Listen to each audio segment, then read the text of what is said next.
ما ته نور نه د خیرات چل راځي او نه خیرات ټولولی شم در په دره خاورې په سر یم بچې مې واړه دي خپله در په دره یم ورونو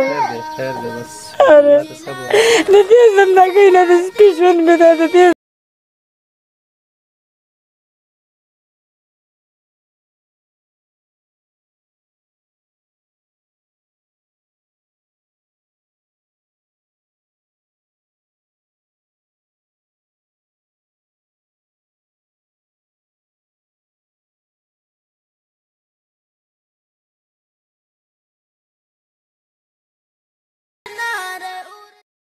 ستړی مه شې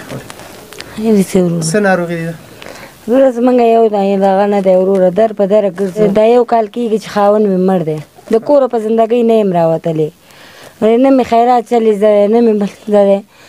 نو دا 2 شپې کېږي چې نهاره ناست یو نو د الله پاک کور ورننوتلم همالته مې وژړلې او فریاد مې وکړو ته مې ویل چې ما سره کومک وکوي دلته یو بل مسلمان ورور هغې راته ویل چې خورې دغلته لاړ شه یو ډاکټر دی دغه زوی مې مریض دی خپله د زړه تکلیف هم لرم حمله راباندې راځي دوی حملې راباندې راغلې دا 3یم حمله لا تر اوسه نه ده راباندې راغلې نو هغه تکلیف هم لرم بل د معدې تکلیف هم لرم څوک زما فریاد اوري زما دغه کوي وروره ما ته نور نه د خیرات چل راځي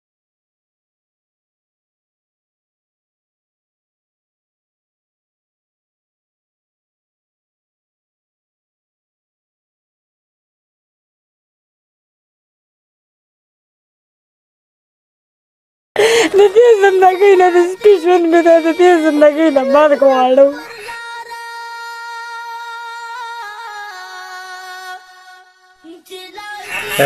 خیر ته مشکل نشته ماشوم دې جان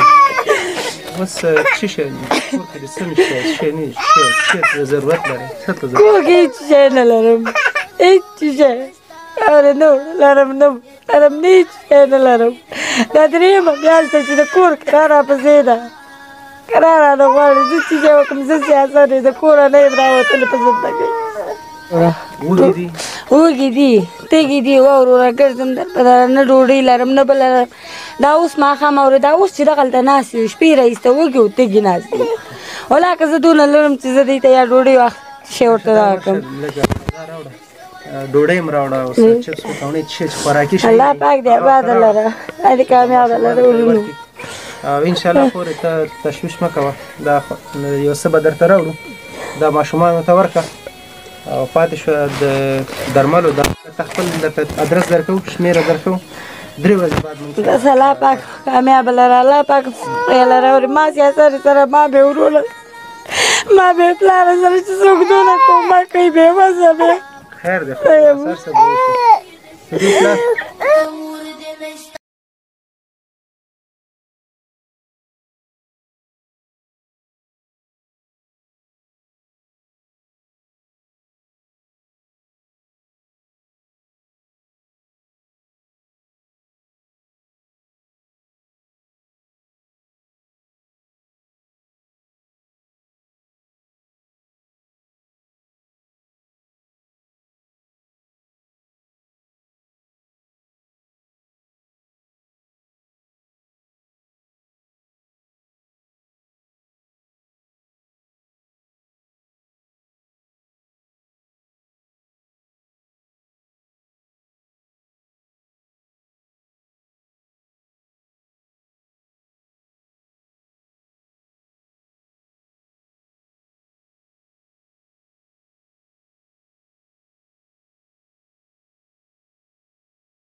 وظیفې ته